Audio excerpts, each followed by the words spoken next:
का ये छठा राज्य अधिवेशन महाराष्ट्र के पूना सिटी में चल रहा है। और मैं हिंदी में इसीलिए बोल रहा हूँ क्योंकि अलग अलग राज्य के लोग भी बुद्धिस्ट इंटरनेशनल नेटवर्क के साथ जुड़े हैं, तो कम से कम उन्हें भी जानकारी हो कि महाराष्ट्र के लोग किन मुद्दे पर जन जागृति कर रहे हैं। और इसका लाइव टेलीकास्ट भी चल रहा है। भारत का इतिहास नाग बनाम ब्राह्मणों के संघर्ष का इतिहास है, अथवा भारत का इतिहास ये बौद्ध धर्म और ब्राह्मण धर्म के बीच चले आ रहे संघर्ष का इतिहास है। ऐसा डॉक्टर बाबा साहब अम्बेडकर ने क्यों कहा। दूसरा विषय है देशव्यापी संगठन शक्ति और राजनीतिक जमात बनकर ही मूल निवासी बहुजनों की अनमोल ऐसी प्राचीन विरासत हम बचा सकते। एक चर्चा। डॉक्टर चाटसे सर ने अलग अलग प्रमाण देकर, खासकर कि हिस्टोरिकल और आर्कियोलॉजिकल प्रमाण देकर ये सिद्ध करने का प्रयास किया कि महाराष्ट्र के तमाम जाति के लोग, तमाम पिछड़े जाति के लोग, अनुसूचित जाति के लोग, मराठा लोग, ये नाग लोग हैं और नाग लोग ही प्राचीन बौद्ध लोग हैं। 1818 में बाजीराव पेशवा भीमा कोरेगांव के जंग से भाग गया और वहां से इतिहास का एक नया अध्याय लिखना शुरू हुआ। ब्रिटिश लोगों की व्यवस्था आने के बाद पहली बार एलोरा और अजंता गुफाओं का खोज हुआ, ऑन रिकॉर्ड आया। ये बहुत महत्वपूर्ण बात है कि भीमा कोरेगांव की जंग बाजीराव पेशवा लड़ाई लड़े बगैर भाग गया और 1819 में एलोरा और अजंता गुफा रिकॉर्ड में आई और उनकी तरफ लोगों का ध्यान आकर्षित हुआ। ब्रिटिश काल में दो बड़े अंग्रेज अधिकारी थे। एक व्यक्ति का नाम है जेम्स फर्ग्यूसन, पूना में उन्हीं की याद में फर्ग्यूसन कॉलेज है, और दूसरे व्यक्ति का नाम है जेम्स बर्गेस। इन्होंने संपूर्ण भारत भर में कहां पर कौन कौन सी गुफाएं हैं, कौन कौन सी प्रतीक है, केव एंड टेम्पल्स, इस शीर्षक से किताब लिखा है। उस किताब में ये बातें ऑन रिकॉर्ड में पब्लिश है और उन्होंने ही एलोरा गुफा का रिपोर्ट बनाया हुआ है। जब वो एलोरा के अध्ययन के लिए वहां गए तो उन्होंने स्थानिक लोगों से जानकारी लेने का प्रयास किया कि इन गुफाओं को आप क्या कहते हैं। तो उन्होंने अपने रिपोर्ट में इस बात का जिक्र किया कि केव नंबर 1 से लेकर 12 तक बौद्ध गुफा हैं और गुफा नंबर 1 से लेकर 8 तक की गुफा को एलोरा गांव के स्थानिक लोग उसको धेड़वाड़ा कहते हैं,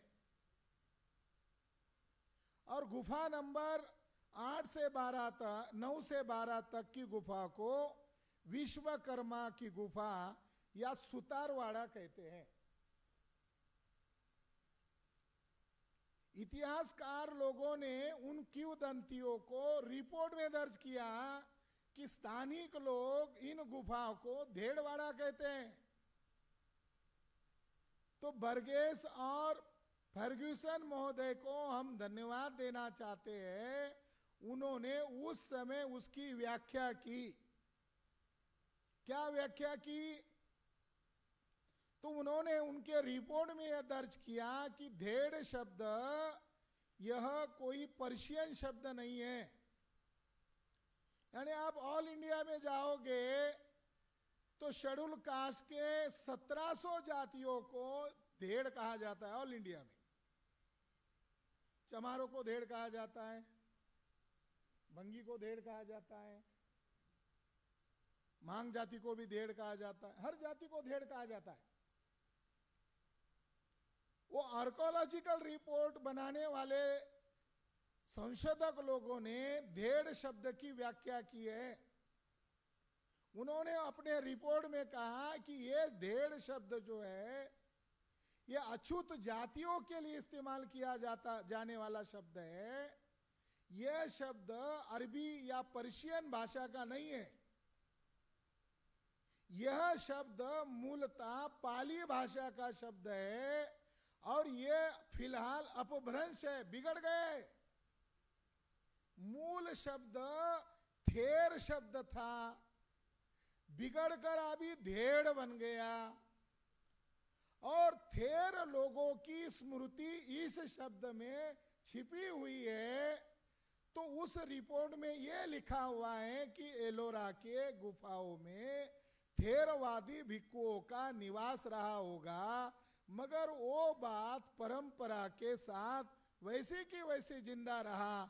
धेड़ शब्द ये थेर शब्द का अपभ्रंश है। अगर ये जानकारी को आधार बना लिया जाए तो देश भर के चमारों को, देश भर के भंगियों को, देश भर के अछूत जातियों को जोड़ने में एक आधार है। ये नाग लोग हैं, ये बुद्धिस्ट लोग हैं।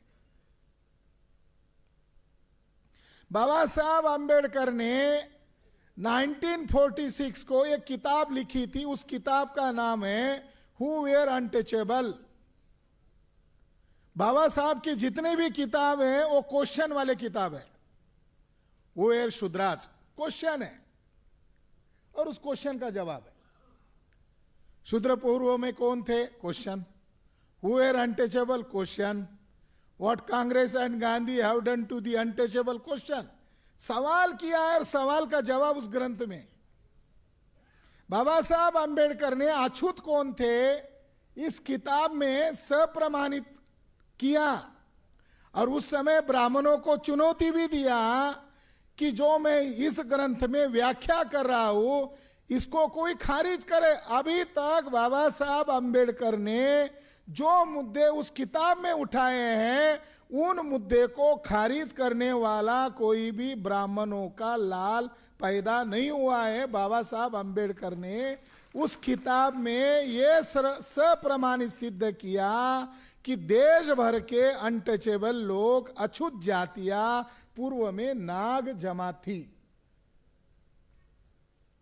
अगर घुमंतु जनजातियों को भी अपना इतिहास ढूंढना है वही किताब पढ़ना होगा। अगर मराठाओं को भी अपना पुरखों का इतिहास ढूंढना है वही से जानकारी आपको मिलेगी। ओबीसी को अपनी परंपराओं को ढूंढना है उसके अंदर उसकी पूर्ण जानकारी है। बाबा साहब अंबेडकर ने उस किताब में सप्रमाणित यह किया कि जिनको आज घृणा के तौर पर देखा जाता है ये मूलतः नाग लोग थे, मगर इनके साथ छुआछूत जैसा व्यवहार कौन से शताब्दी से करना शुरू हुआ? तो बाबा साहब अंबेडकर कहते हैं कि आदि शंकराचार्य के बाद ये परंपरा, अछूतपन की परंपरा शुरू हुई। बुद्धा के समय में कोई महार नहीं था, बुद्धा के समय में कोई चमार नहीं था, बुद्धा के समय में कोई माली नहीं था, कोई मराठा नहीं था, कोई घुमंतु जनजाति नहीं था। 16 जनपद थे और 16 जनपद के लोग खत्तीय नागवंशी लोग थे। बुद्धा के समय में, सम्राट अशोक के समय में जातियां नहीं थी, गण व्यवस्था थी और गण व्यवस्था को मानने वाले लोगों ने बुद्धा को अपना आदर्श माना, अशोका को अपना आदर्श माना और वर्ण व्यवस्था के खिलाफ बगावत की। जातियों का निर्माण गुप्त काल में हुआ। चौथी, पांचवी शताब्दी के बाद जातियों का निर्माण करने का सिलसिला, जैसे आज मोदी जैसे एक पिछड़े वर्ग के आदमी को ब्राह्मणों ने इतना अनुकूल कर लिया, इतना अंकुश कर लिया, ऐसा ही कोई भ्रष्ट बुद्धि का राजा उनके पक्ष में गया और ब्राह्मणों ने उसके माध्यम से काम करवाया। 7वीं 8वीं 9वीं शताब्दी में अनटचेबल कास्ट का निर्माण किया गया, मगर बाबा साहब अंबेडकर कहते हैं अनटचेबल कास्ट बनाने के पीछे कौन सा मापदंड था? जो चमड़े का काम धंधा कर रहे होंगे या मांस भक्षण कर रहे होंगे, उनके प्रति घृणा अभियान ब्राह्मणों ने चलाया। मगर बाबा साहब अंबेडकर ने उसका हिस्ट्री ओपन करते हुए बताया कि नाग लोग और ब्राह्मणों का इतना बड़ा युद्ध चल रहा था कि बुद्धा ने अहिंसा का प्रचार किया, पंचशील का प्रचार किया। लोगों को तत्वज्ञान कम समझ में आता है, लोगों को व्यवहार जल्दी समझ में आता है। जब बुद्ध और उसके प्रचारक जब पंचशील का प्रचार कर रहे होंगे, मैं हिंसा नहीं करूंगा, तो लोगों को गाय काटने वाले ब्राह्मण नजर आ रहे थे। तत्वज्ञान उनको इतना समझ में नहीं आ रहा था, व्यवहार जल्दी समझ में आ रहा था। तो बुद्धा ने मांस भक्षण के लिए भिक्षुओं को पाबंदी लगाई, आम लोगों के लिए नॉनवेज खाने के लिए बुद्धा ने पाबंदी नहीं लगाई। भिक्षुओं का एक आदर्श वर्ग बुद्धा ने तैयार किया, क्योंकि ब्राह्मण वर्ग जो है यह पतित समाज पैदा कर रहा है और आदर्श प्रचारकों की फौज बुद्धा ने पैदा की। ग्रह त्याग करने वाले लोग, सुख संपत्ति को त्यागने वाले लोग, केवल एक ही भिक्षा पात्र है, कोई हथियार नहीं है, वाणी का ही प्रयोग करने वाले लोग। अशोक राजा का राज आया, अशोक राजा ने खुद उदाहरण दिया कि मेरे रसोई में इतने इतने जानवर की बलि जाती थी, मुझे भी आदत थी, अब मैंने कम कर दिया, अब 2 खरगोश पर 2 इस पर आ गया, अब मैंने ही बंद कर दिया है, आप भी बंद करो। अशोक के अभिलेख चंद्रपुर में मिला है, नागपुर के बगल में मिला है, वहां भी नॉन वेज पर पाबंदी वाला नागपुर साइड का जो अभिलेख है वहां पर भी यही है। तो अशोक के अभिलेखों से पता चलता है कि प्राणी हिंसा के लिए पूर्ण पाबंदी अशोक ने लगाई। बाबा साहब अंबेडकर ये एनालिसिस करते हैं, कुछ लोग होंगे जिनको ये आदत थी मांस खाने की, नॉनवेज खाने की, तो उनको डर था अगर हत्या करके खाएंगे तो राजा का दंड मिलेगा, मगर खाने की चाहत पूरी होनी चाहिए, तो उन्होंने बीच वाला रास्ता ढूंढ लिया होगा। अगर मारे बगैर अगर मरा हुआ जानवर मिल जाए तो हमारा धर्म भी बचा रहेगा और हमें मांस खाने की जो इच्छा है वो भी पूरी हो जाएगी। तो कुछ लोगों ने यह रास्ता अपनाया होगा।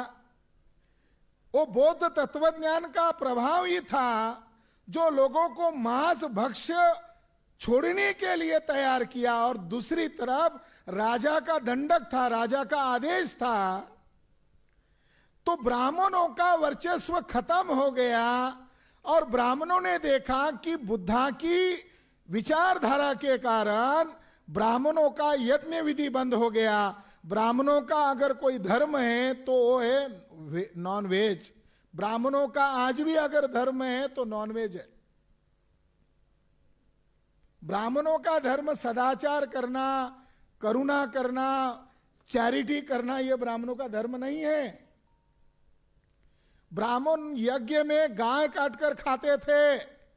अगर अछूत बनाने का मापदंड मांस भक्षण था तो बाबा साहब अंबेडकर ने सवाल किया, तो ब्राह्मणों के धर्म ग्रंथ में गोमांस भक्षण के सबसे ज्यादा प्रमाण है, तो बाकी लोगों को अछूत बनाया, तो ब्राह्मणों को मांस भक्षण की वजह से अछूत क्यों नहीं बनाया?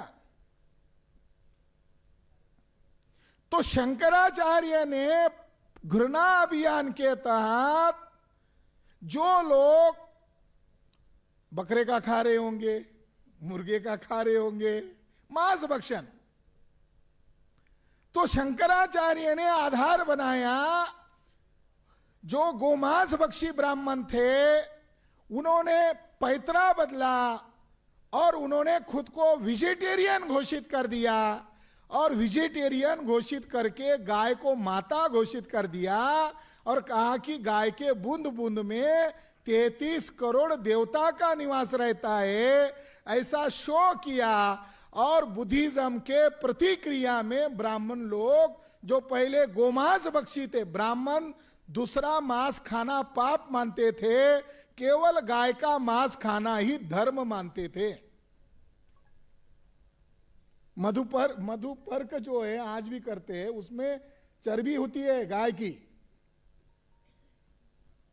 ऐतरीय धर्म संहिता में लिखा है कि ब्राह्मण अगर डिमांड करे कि प्रेग्नेंट गाय है और उसके पेट में गाय का बच्चा पड़ रहा है और उसको कोमल मांस चाहिए, तो गाय को काटकर उस व्यक्ति को, यजमान को, वो गाय के पेट में जो कोमल मांस है, मुलायम मांस है, बच्चा है, वो मांस काटकर खिलाना होगा। यही अतिथि देवो भव है, लिखा है, इसके साथ लिखा है, यही अतिथि देवो भव है। ब्राह्मण जो डिमांड करेगा वो खिलाओ। तो बौद्ध धर्म के कारण ब्राह्मणों ने अमेंडमेंट किया और खुद को नॉन वेजिटेरियन घोषित किया। गाय को खाने वाले ब्राह्मण लोग, यज्ञ में गाय की बलि चढ़ाने वाले लोग अपने आप को शुद्ध शाकाहारी घोषित किया। बौद्ध धर्म के आंदोलन से ब्राह्मणों के मन मस्तिष्क पर क्या प्रभाव हुआ? ब्राह्मणों ने अमेंडमेंट किया और अपने बदलाव किया। आज जो फॉरेन में बीफ का एक्सपोर्ट होता है, ये बीफ का एक्सपोर्ट आरएसएस की पार्टी बीजेपी करती है। और जो इलेक्ट्रल बॉन्ड का घोटाला हुआ, उसमें ये जो बीफ एक्सपोर्ट करने वाले जो ब्राह्मण बनिया पूंजीपति थे, इन्होंने सबसे ज्यादा चंदा बीजेपी को दिया। ये उस रिपोर्ट में ये बात लीक हो गई। अटल बिहारी वाजपेयी भी गाय खाते थे, बहुत बड़ा बवाल हुआ। विवेकानंद ने भी बीफ का मांस खाया था, उनके समय में बवाल हुआ। सावरकर तो कहते थे गाय उपयुक्त प्राणी है, ये माता कहते हैं, वो प्राणी बोलते थे। इरावती कर्वे नामक डेक्कन कॉलेज की प्रोफेसर थी इरावती कर्वे, उसने एक किताब लिखी है आमची संस्कृति। उस किताब में मान्य किया है कि बौद्ध धर्म के प्रभाव के कारण ब्राह्मणों ने गो मांस के अभियान को त्यागा, मगर त्यागा नाटक के तौर पर। आज जो वारकरी लोगों में जो 108 की जो मणि की तुलसी की माला पहनते हैं, अभी भी वारकरी लोगों में विद्वान नहीं है। वारकरी लोगों का प्रैक्टिस हो रहा है, उनका लिटरेचर ब्राह्मण लिख रहा है। वारकरी लोगों का लेखन वारकरी आदमी नहीं लिख रहा है, या वारकरी का बच्चा नहीं लिख रहा है। 108 माला ये बौद्ध धर्म का एक तत्व है, वही माला वो पहनते 108। वो जो अहिंसा का पालन करते हैं वो पंचशीली रहता है। वो जो माला धारण करते हैं वो पंचशीली होता है, वो बुद्धिज्म से आ रहा है। तो साथियों, बौद्ध धर्म के नाग और ब्राह्मणों का जो झगड़ा चला, ये निरंतर कितना चला कि जो कट्टर बुद्धिस्ट लोग थे, जो ब्राह्मणों के सामने सरेंडर होने के लिए तैयार नहीं थे, उनको ब्राह्मणों ने अछूत घोषित किया। बाबा साहब अंबेडकर कहते हैं कि इन्होंने अछूतपन स्वीकार किया, मगर ब्राह्मणों से समझौता नहीं किया। ये जो 1700 जातियां जो देश भर में है, इनको घृणा अभियान से अछूत बनाया। इधर लोहगांव, पूना के नजदीक एक लोहगांव है, और वहां एक किला था, और नाना फडणवीस उस समय पेशवा ब्राह्मण का एडमिनिस्ट्रेटर था, सलाहकार था, मंत्री था। तो उसको उस किले का कब्जा चाहिए था। तो उस लोहगांव में नाना फडणवीस ने कंस्ट्रक्शन शुरू किया। तो उसको याद आया कि इसके अंदर किसी का तो भी बलि देना होगा। तो उसने लोहगांव के आसपास में, महाराष्ट्र में कहता दौंडी पिटौने, चिल्ला चिल्लाकर ये घोषित किया कि जो कोई मराठा व्यक्ति जिसके घर में अभी अभी शादी हुई है, वो नया नव दंपत्ति मराठा, उसकी बहू और वो लड़का, जो इस किले के दीवार के नीचे जिंदा गाड़ने के लिए जो बाप तैयार होगा, उस बाप को हम इस गांव का पाटिल बनाएंगे। हम इतिहास में यह पढ़ रहे थे कि 11वीं, 12वीं, 13वीं, 14वीं, 15वीं शताब्दी तक महार और मांग जाति के लोगों को ही ऐसे बड़े बड़े किले और बड़े बड़े महल के नीचे गाड़ देते थे, जिसे महाराष्ट्र में भग देने असमर्थ था। मगर पहला ऐसा रिकॉर्ड मिलता है पूना शहर में कि नाना फडणवीस ने साबले नामक मराठा आदमी के नवविवाहित बच्चा और उसकी नवविवाहित बहू को उसके अंदर गाड़ा, बाद में कंस्ट्रक्शन हुआ। इसका मतलब यह है कि पेशवा लोग मराठाओं से सबसे ज्यादा घृणा करते थे। आज भी मराठाओं को ब्राह्मणों के असली चरित्र के बारे में जानकारी नहीं है, और मैं ये जानकारी बता रहा हूं, ये जानकारी पुना गैजेटियर में दर्ज है।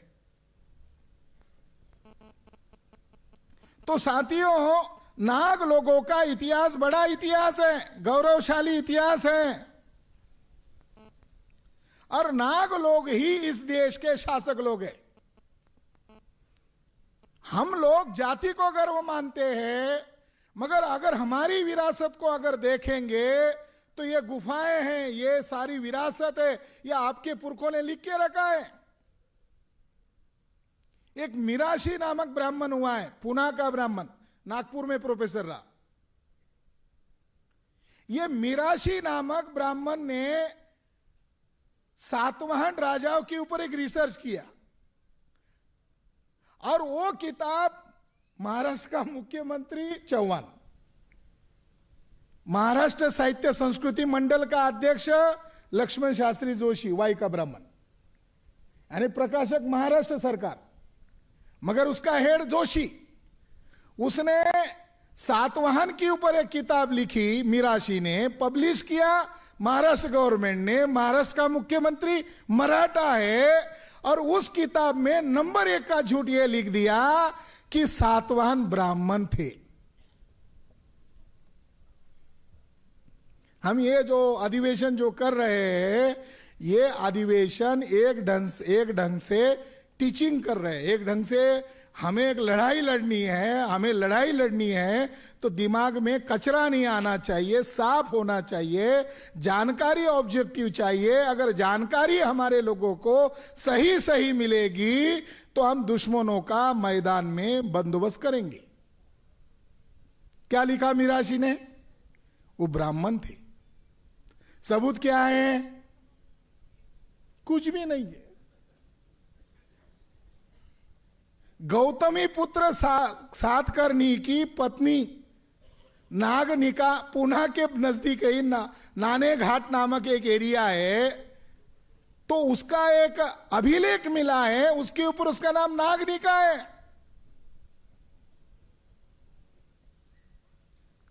और गौतमी अपनी मां का नाम लगाना।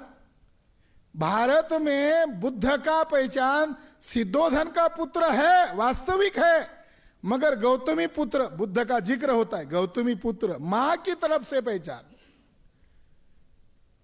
तो उसी तरह सातवाहन राजा ये मौर्यों के मांडलिक थे, और उन्होंने ईमानदारी के साथ बुद्धिज्म का प्रचार महाराष्ट्र तक नहीं किया, आंध्र प्रदेश तक किया। अमरावती ये उनका मेन सेंटर था, और महाराष्ट्र में पैठन ये सेंटर था। वो ब्राह्मण नहीं थे, वो नाग कुल के थे, मगर मिराशी ने उनको, ब्राह्मण का सवाल कोई पूछने वाला ही नहीं, बहुजन समाज में कोई सवाल पूछ ही नहीं रहा है मिराशी को, तो हम पूछ रहे हैं अभी। वो ब्राह्मण नहीं थे, वो नाग थे।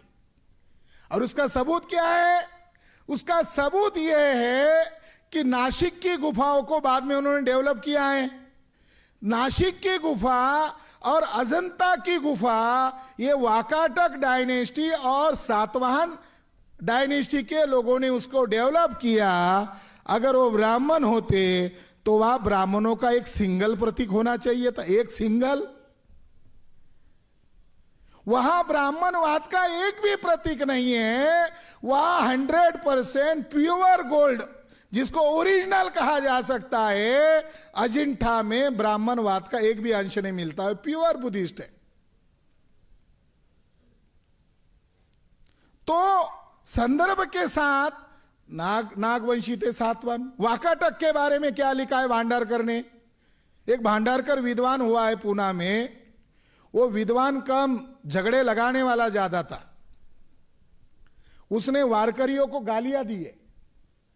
1913 में उसने किताब लिखी है, वारकरी लोगों को गालियां दी है। लिंगायत लोगों को तो बहुत ज्यादा गंदी गाली दी है। हमारे लिंगायत भाइयों को लेकर हम लोग भांडारकर के ऊपर मुकदमा करने वाले, इतनी गंदी गाली दी है कि बसवन्ना की बहन को मिस्ट्रेस का अंग्रेजी शब्द है मिस्ट्रेस। बिज्जल राजा का मंत्री है बसवेश्वर, और उसकी बहन को उसने कहा बिज्जल राजा की ये मिस्ट्रेस थी। मिस्ट्रेस का मतलब होता है वेश्या, रखी हुई औरत। तो लिंगायत लोगों को हम बोल रहे, अरे आप हमारी लड़ाई ब्राह्मणों से, आप किससे लड़ रहे? उससे हम मुकदमा करने वाले। तो भांडारकर और मिराशी और तमाम ब्राह्मणों ने वाकाटक को भी क्या वैश्य का, किसी ने ब्राह्मण का, किसी ने वैश्य का। ये भी नागवंशी थे। ये वत्सगुल्म, वाशिम का पुराना नाम वत्सगुल्म, ये वत्सगुल्म उनकी राजधानी थी। और उसकी पत्नी कहां की थी? वाकाटक राजा की वो प्रभा देवी, वो मगध की थी। तो इसका मतलब है कि इनका कनेक्शन मगध के साथ है। और ये बौद्ध लोग थे, नाग लोग थे। तो इतिहास में इनको एक्सपोज करना होगा और इतिहास को सही करना होगा। हमारे शेखावत साहब ने कहा कि हम लोगों ने चाणक्य और परशुराम को 1-1 करोड़ रुपए का इनाम घोषित किया। 3 बरस हो गए, अभी तक कोई विद्वान ब्राह्मण नहीं आया है। ये हमने पुरस्कार घोषित किया, पहले तैयारी किया, पहले सबूत इकट्ठा किए, और हमारे लोगों को हम जगा रहे थे। तो हमारे लोगों को कम समझ में आता है, मगर जब करोड़ रुपए का इनाम घोषित होता है तो हमारे लोगों के भी आंखें खुलना शुरू होता है, हमारे लोगों का भी इंटरेस्ट बढ़ता है। हमने ब्राह्मण को चुनौती तो दिया, मगर इसका परिणाम हमारे लोगों के मन विज्ञान, मन मस्तिष्क पर भी हुआ। ब्राह्मण ने क्या लिखा? इतिहास। ब्राह्मण कैसे इतिहास लिख रहे हैं? अभी ये जो सिलेबस आने वाला है न्यू राष्ट्रीय एजुकेशन पॉलिसी का, क्या लिख रहे हैं? पहला वैदिक काल, यानी भारत का इतिहास कहां से शुरू होता है? वैदिक काल से। अरे जब ब्राह्मण भारत में आए ही नहीं थे, तब भी भारत का इतिहास वैदिक काल होगा। हमें गर्व है, हमारे लोग बुद्धा के साथ अपना नाता जोड़ रहे हैं, बुद्धा में अपनी खोई हुई विरासत ढूंढ रहे हैं। बुद्धा और अशोका के कारण भारत का इतिहास जिंदा रहा, बचा रहा। अशोका के इंस्क्रिप्शन के कारण जिंदा रहा। 84,000 स्तूप अभी नहीं मिले, 40 ही मिले। केवल रॉक एडिक्ट कुछ मिले हैं और स्तंभ अभिलेख कुछ मिले हैं। 84,000 अभी मिलना बाकी है, कुछ मिले हैं तो इतिहास पता चल रहा है। मगर अशोका और बुद्धा के पहले भी क्या ब्राह्मणों का इतिहास हमारा इतिहास था? नहीं था। इंडस सिविलाइजेशन का इतिहास ये हमारे मूल निवासी लोगों का इतिहास था। और यहां का डेक्कन कॉलेज का प्रोफेसर वसंत शिंदे, जो मराठा है,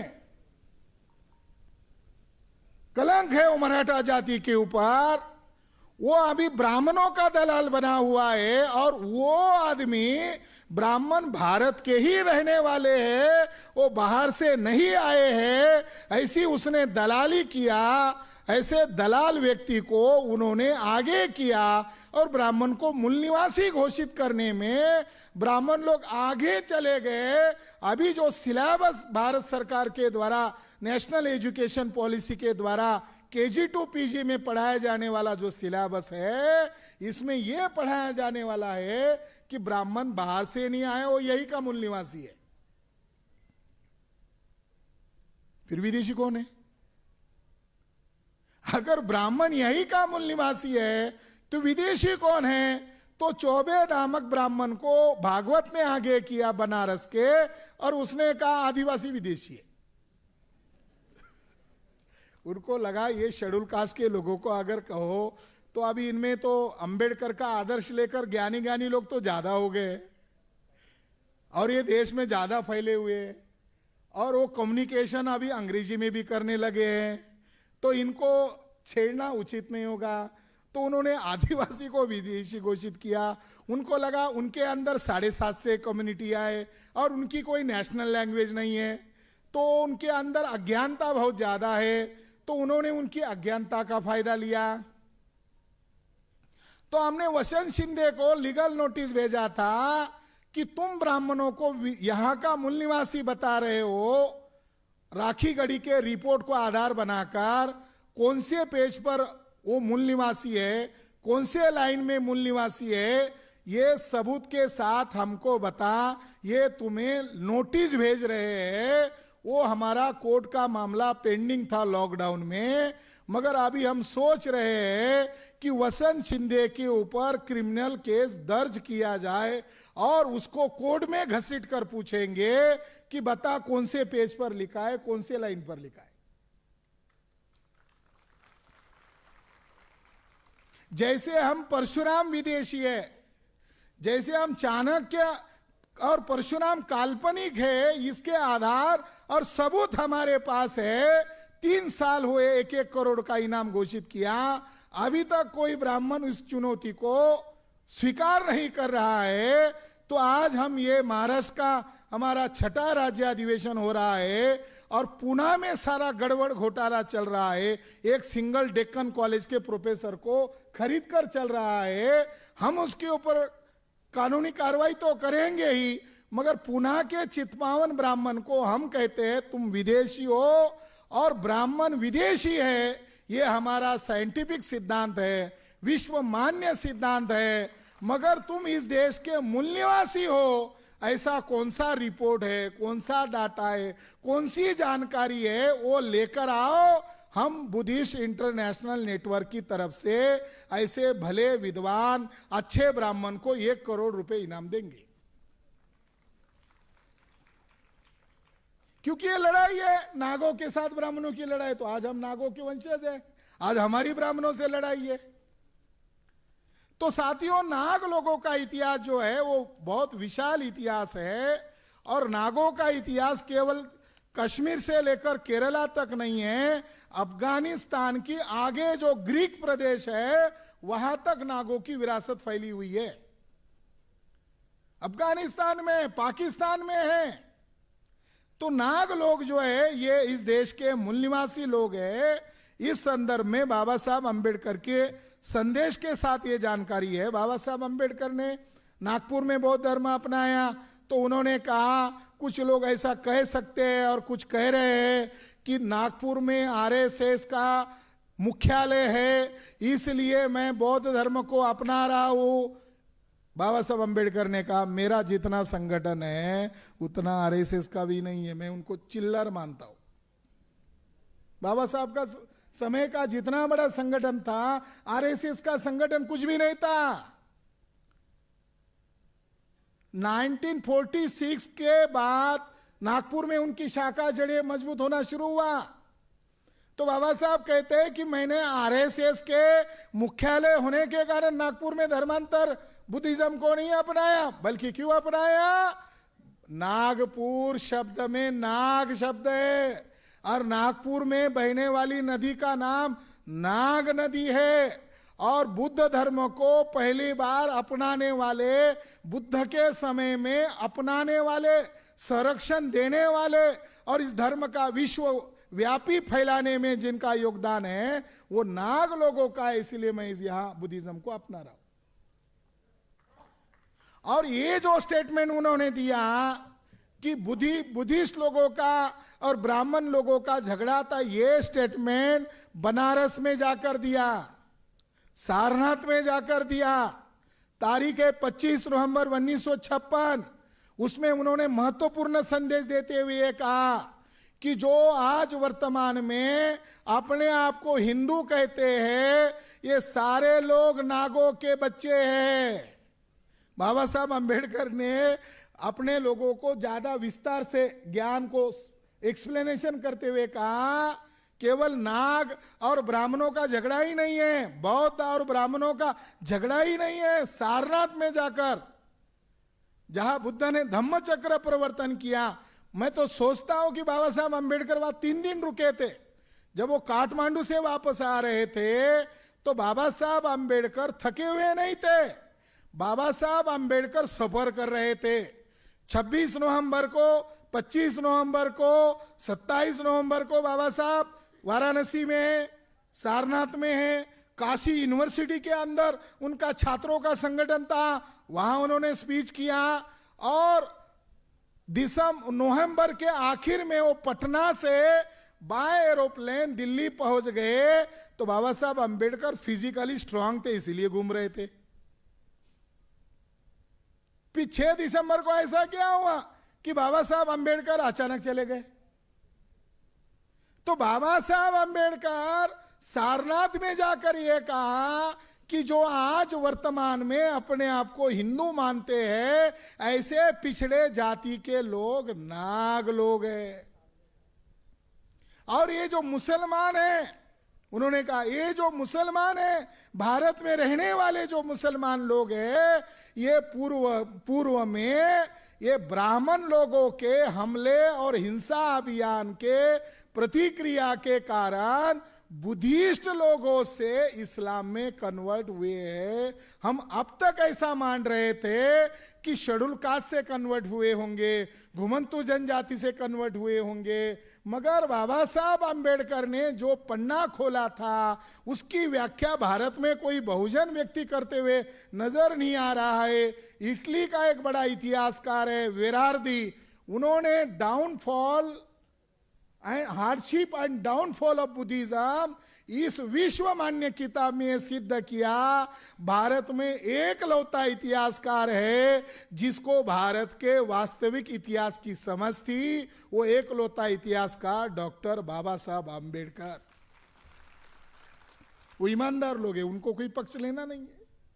उन्होंने कहा कि ब्राह्मणों के और आक्रांता लोगों के समझौते के कारण, हिंसा अभियान के कारण मंक्स की हत्या की गई। मंक्स गांव में नहीं रहते, दूर रहते, नगर के बाहर गुफा में।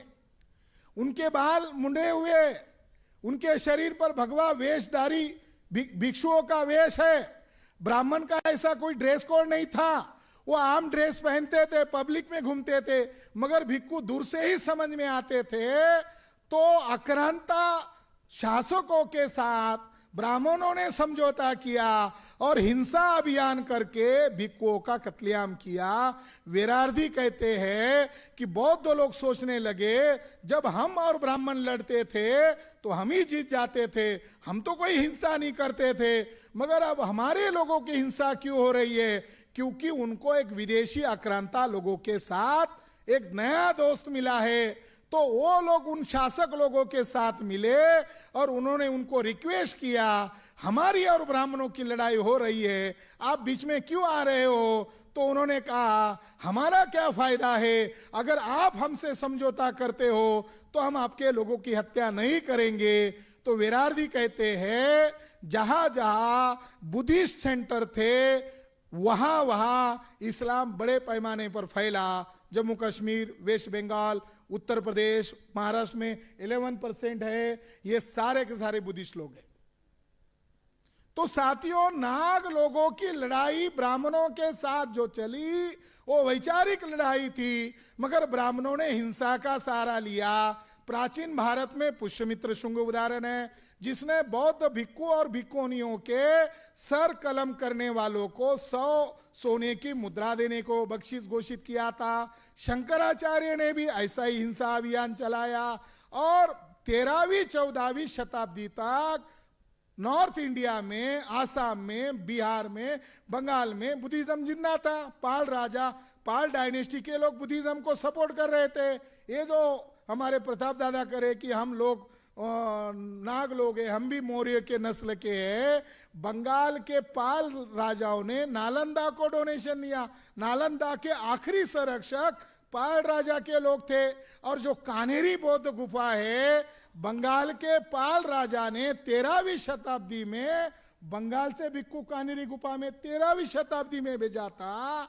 और महाराष्ट्र का एक देशपांडे नामक आर्कोलॉजिस्ट है, देशपांडे, उसने पन्हाले काजी नामक गुफा, जो बाबा साहब अंबेडकर का जिला है रत्नागिरी, वहां पर उनको एक गुफा मिली और वहां 14वीं शताब्दी में नाथपंथी लोगों का उस गुफा में वास्तव्य था। और वो नाथपंथी लोग वज्रयानी बुद्धिस्ट थे। तो उनका कहना है कि कोंकण में 14वीं शताब्दी तक बुद्धिज्म जिंदा था। उसका उन्होंने रिपोर्ट भी पब्लिश किया। वो देशपांडे ने वो संशोधन करने के बाद वो डायरेक्टर जनरल बने, यानी उनका इतना महत्वपूर्ण योगदान रहा कि वो डायरेक्टर जनरल बने। उन्होंने अपने पन्हाले काजी रिपोर्ट में ये लिखा है, ये बातें वारकरी लोगों को मालूम नहीं है। वारकरी लोगों को अगर पूछा जाए तो अपनी परंपरा व्यास के साथ जोड़ते, अपनी परंपरा कृष्ण के साथ जोड़ते, अपनी परंपरा गीता के साथ जोड़ते। तो परंपरा से सुन रहे। तो वारकरी लोगों का जन्म कहां से हुआ? तो देशपांडे उस रिपोर्ट में कहते हैं कि वज्रयानी परंपरा, जो बौद्ध धर्म की परंपरा थी, ये वज्रयानी परंपरा से, नाथ परंपरा से ये संतों के आंदोलन का जन्म हुआ।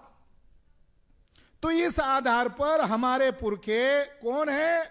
नाग लोग हैं। और नागों की ही परंपरा संत नामदेव चला रहे थे, संत तुकाराम महाराज चला रहे थे।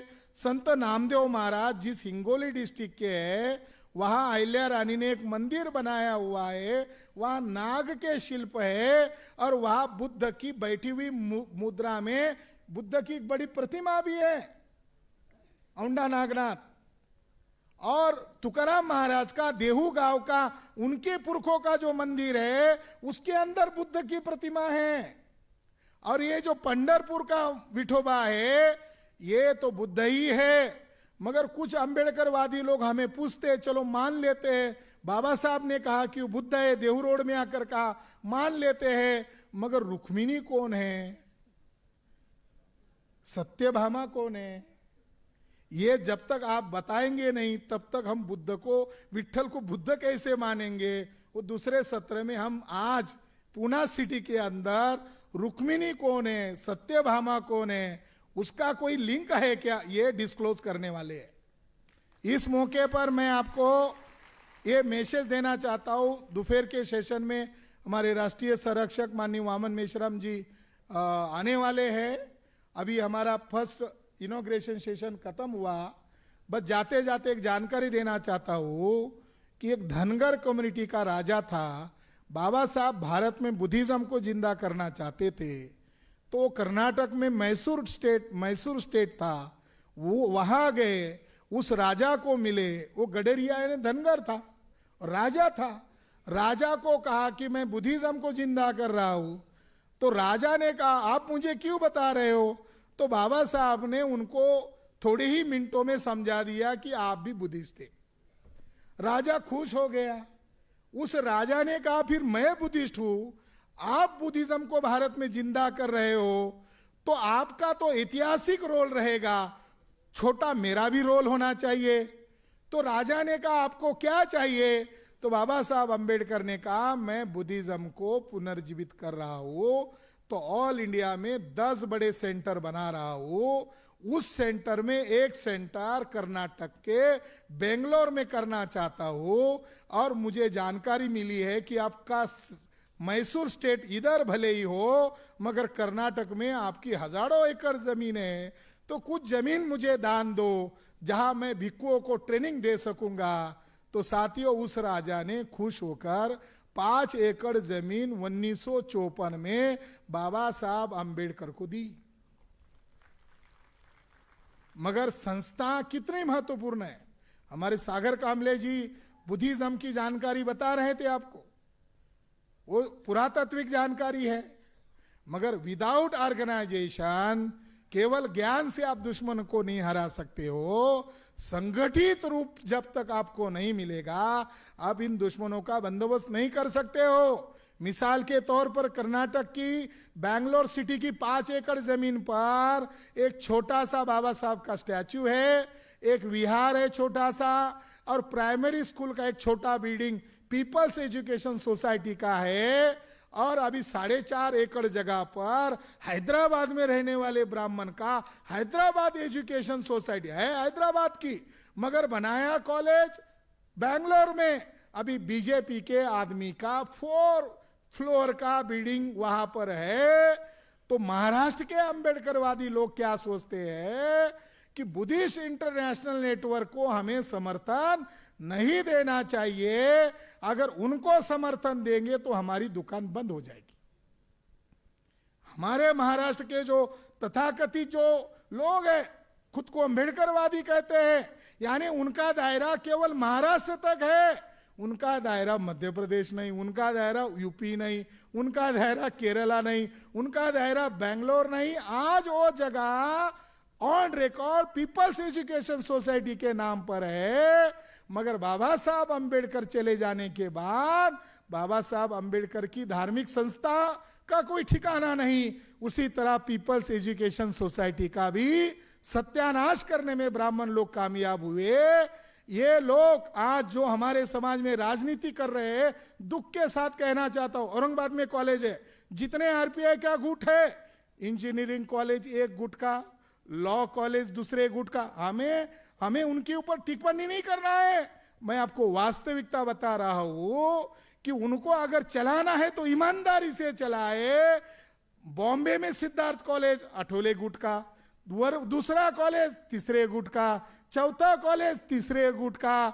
अभी उज्जवल निकम जैसा आरएसएस का एजेंट आदमी, जिसने आरएसएस का रोल था 26/11 के हमले में, उसको बचाने का काम उज्जवल निकम ने किया। आज उज्जवल निकम कौन है? पीपल्स एजुकेशन सोसाइटी का ऑनररी मेंबर है। अगर आरएसएस के लोग ही पीपल्स एजुकेशन सोसाइटी में घुस जाएंगे तो क्या बेंगलोर की बाबा साहब की जगह को वो फ्री करने में मदद करेंगे? तो हमारे आंदोलन का जो सत्यानाश हुआ वो लीडरलेस होने के कारण। तो बुद्धिस्ट इंटरनेशनल नेटवर्क क्या करना चाहता है? ये वैचारिक जागृति करना चाहते हैं। हम मैदान में आएंगे तो लाखों की संख्या में आएंगे, मगर जब हम इकट्ठा यहां आएंगे तो हम हमारे मन मस्तिष्क को क्लियर करेंगे। ऑब्जेक्टिव हमारा काम होना चाहिए। तो बुद्धिस्ट इंटरनेशनल नेटवर्क का आज यहां 6ठा राज्य अधिवेशन हो रहा है। तो आने वाले 3 माह के अंदर 25 राज्यों में बुद्धिस्ट इंटरनेशनल नेटवर्क के राज्य अधिवेशन हम कर रहे हैं। तो ये काम केवल महाराष्ट्र का नहीं है। अगर महाराष्ट्र तक ही आपकी सीमा रहेंगी, कुछ लोगों ने तो MS-30 कर दिया, यानी अकोला तक, कुछ लोगों ने कर दिया मुंबई तक, कुछ लोगों ने कर दिया औरंगाबाद तक। ऐसा नहीं चलेगा। बाबा साहब अम्बेडकर ने कहा, मैं बुद्धिज्म को इसीलिए स्वीकार कर रहा हूं क्योंकि बुद्धा को किसी भी देश का वीजा और पासपोर्ट की जरूरत नहीं है। बुद्धा को क्यों अपना रहा हूं? बुद्धा को किसी भी देश का वीजा पास, हर देश को लगता है मेरा बुद्धा है। और आने वाले 27 सितंबर को बुद्धिस्ट इंटरनेशनल नेटवर्क लुम्बिनी में इंटरनेशनल कॉन्फ्रेंस करने जा रहा है। यह संगठन के नाम के साथ इंटरनेशनल शब्द ऐसे ही नहीं जोड़ा गया, नाम के लिए नहीं जोड़ा गया। अभी हम लोग नेपाल में, भूटान में, जापान में, श्रीलंका में हमारी जड़ें मजबूत करने की तरफ हम जा रहे हैं। जैसे जैसे इंडिया में ताकत बढ़ेगी, हम जल्द ही बाबा साहब का सपना पूरा करेंगे। केवल भाषण करने से नहीं होगा, उसके लिए जीवन जिंदगी लगाना होगा। आज बुद्धिस्ट इंटरनेशनल नेटवर्क 27 स्टेट में है। ये संगठन हमने बामसेब के सहयोग से बनाया। बामसेब ने सभी अपशूट विंग बनाए। इस्लाम को भी जानकार करने के लिए मुस्लिम संगठन बनाया, ईसाइयों का बनाया, जैनों का बनाया, लिंगायतों का बनाया। तो बुद्धिस्ट लोगों को क्यों छोड़ेंगे? बुद्धिस्ट लोगों का भी बना रहे। अब ये जानकारी, आखिरी बात कहकर मेरी बात को विराम देता हूं कि जानकारी से क्या मिलता है, सबक मिलना चाहिए। जैसे हमारे पुरखों के साथ बाबा साहब कहते हैं इन्फिल्ट्रेट करके सत्यानाश किया, अंदर घुस के मौर्य राजा को मारा, अंदर घुस के बौद्ध भिक्षुओं को मारा शंकराचार्य ने। भविष्य में ब्राह्मण को अंदर एंट्री मत दो। बाबा साहब अम्बेडकर कहते हैं भविष्य में ब्राह्मण को बुद्धिज्म के पुनर्जीवित करने वाले आंदोलन में दूसरे लोग पुनर्जीवन का सोच नहीं रहे। लिमिटेड आप एक क्लास, इसमें वारकरी आ रहा है, इसमें धनगर आ रहा है, इसमें चमार आ रहा है। जैसे जैसे बुद्धि का विकास होगा वैसे वैसे एक लोग आएंगे। ये केवल लिमिटेड एक क्लास का धर्म नहीं है, ये बहुजन कल्याण करने वाला धर्म है।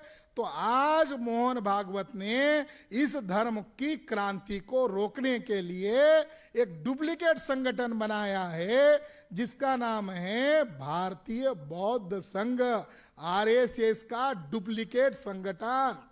भारतीय बौद्ध संघ आरएसएस का बुद्धिज्म के नाम पर बनाया गया फर्जी संगठन। वो अलग अलग स्टेट में बुद्धिज्म के खिलाफ काम कर रहा है, तो उसका जवाब बुद्धिस्ट इंटरनेशनल नेटवर्क दे रहा है।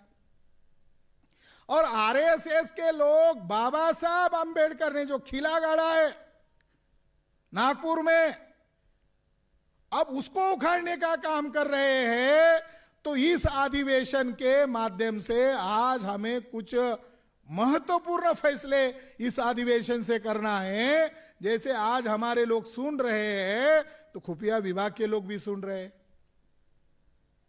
यहां से लाइव टेलीकास्ट हो रहा है तो सरकार के लोग वहां से भी हमारी जानकारी लेते हैं। हमारे बाबा साहब अंबेडकर के धम्म क्रांति का केंद्र दीक्षा भूमि को डैमेज करके उस स्तूपा को गिराने के लिए फडणवीस, गडकरी, भागवत अगर षड्यंत्र कर रहा है तो हम चुप बैठने वाले नहीं हैं। 6 अक्टूबर को हमने 4.5 लाख लोगों का आरएसएस के मुख्यालय पर मोर्चा लेकर गए, तो क्या आने वाले अशोक विजयादशमी के दिन नहीं जा सकते? धन्यवाद।